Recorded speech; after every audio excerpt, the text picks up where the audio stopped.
Throughout my secondary and high school era, I led a life brimming with hope, founded on modesty, and energized by an unwavering diligence and sharp resolve to act rightly and excel. Maturing in a tough terrain, a tough setting, I confronted many doubts like many of you do today. Yet I didn't let them discourage me from chasing my ambition and aiming to do what I'm doing today. Excellence. As a high school learner, I grapple with the severe truth of existence in an underprivileged setting like many of you do today. The barriers I encountered were far from insignificant, and the future appeared unsure sometimes. Nonetheless, rather than yielding to the constraints of my locality, I opted to will the strength of hope. I opted to apply it as a propelling force in my existence. That was me. And that's me today.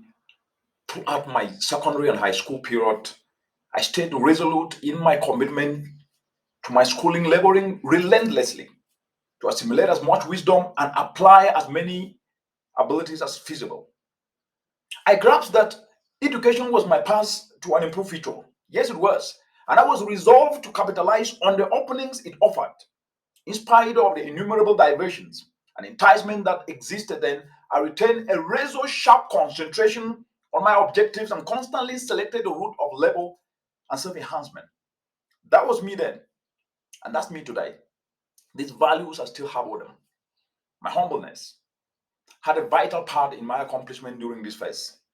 I acknowledged that I wasn't faultless and that I possessed much to learn from others, be they my educators, my teachers, my mates, or my seniors.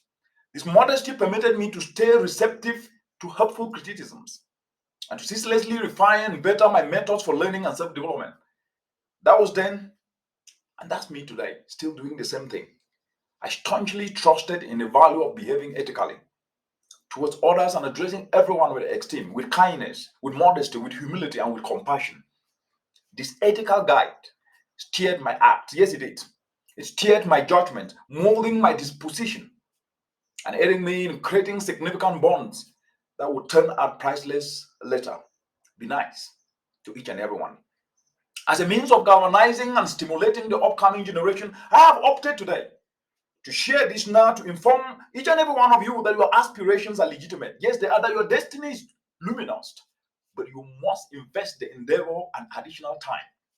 I glance back on my adventure with satisfaction and thankfulness. The difficulties I had encountered, the doubt I had conquered, had made me a more tenacious individual, equipped to address the environmental and climate change challenges over time. That's why I dish out this inspiration to each and every one of you out there, especially to the young people, because you live at a time that each and every one of you, as I do today, I ponder over my school, my high school era, and I am reminded of the potency of hope, modesty, hard work, determination in confronting hardship. That's what we must all do. These principles have been the bedrock of all I do, and I am appreciative of the encounters that have molded me into the individual I am today. My narrative serves as evidence that even in the most trying of situations, it is achievable to ascend and accomplish remarkable feats. Have faith